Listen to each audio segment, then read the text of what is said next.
Hi hello అండి. ఈరోజు recipe వచ్చేసి క్యారెట్తో కర్రీ అండి. ముందుగా క్యారెట్స్ని అయితే నీట్గా కడిగేసుకొని చివర్లు కట్ చేసేసి పక్కన పెట్టేసుకున్నా అండి.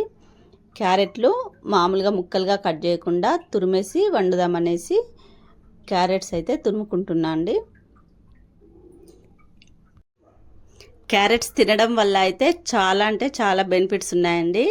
ముఖ్యంగా కంటి ప్రాబ్లమ్స్ రాకుండా ఉంటాయి. మనకు కళ్ళు మంచిగా ఉండాలన్నా, కంటి ప్రాబ్లమ్స్ ఏం రాకుండా ఉండాలన్నా ఖచ్చితంగా క్యారెట్స్ అయితే మనము తినాలి. పచ్చివి తింటే ఇంకా చాలా మంచిది.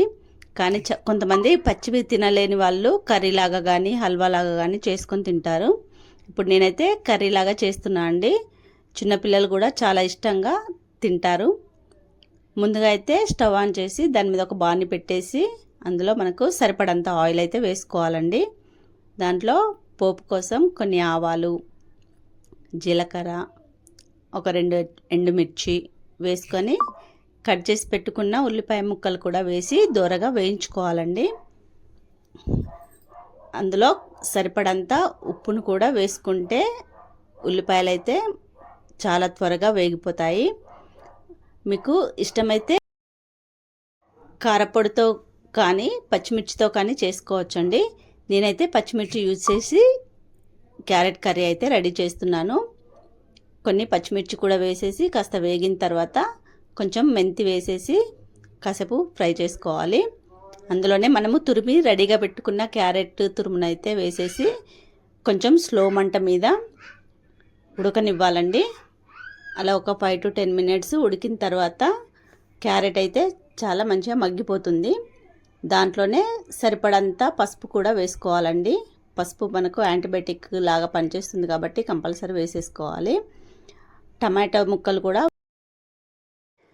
వేసుకొని ఇంకొక 5-10 నిమిషాలు మంచిగా మగ్గనివ్వాలండి. ఉప్పు సరిపోకపోతే ఇంకొంచెం మీరు వేసుకోండి టేస్ట్ చూసిన తర్వాత. చివరగా మనము కొత్తిమీర వేసుకున్నట్టయితే చాలా సింపుల్గా త్వరగా క్యారెట్ కర్రీ అయితే రెడీ అయిపోయిందండి. చిన్నపిల్లలు అయితే చాలా ఇష్టంగా తింటారు. మనం చపాతీతో కానీ రైస్తో కానీ తినడానికి చాలా వీలుగా ఉంటుంది. మీకు కనుక ఈ క్యారెట్ కర్రీ నచ్చితే ఖచ్చితంగా లైక్ చేసి సబ్స్క్రైబ్ చేయడం మాత్రం మర్చిపోకండి. క్యారెట్ కర్రీని మనము ఇలా గార్నిష్ చేసుకుందామండి. చూసారా క్యారెట్ కర్రీ ఎలా మంచిగా కనిపిస్తుంది కదా. తింటే కూడా అంతే రుచిగా ఉందండి. చాలా అంటే చాలా టేస్టీగా ఉంది. మీరు కూడా మీ ఇంట్లో పిల్లల కోసం ఇలా రెడీ చేసేసి మంచిగా రైస్లో వేసేసి తినిపించండి. చాలా అంటే చాలా ఇష్టంగా తింటారు. పిల్లలు మరీ అడిగి చేయించుకొని తింటారండి.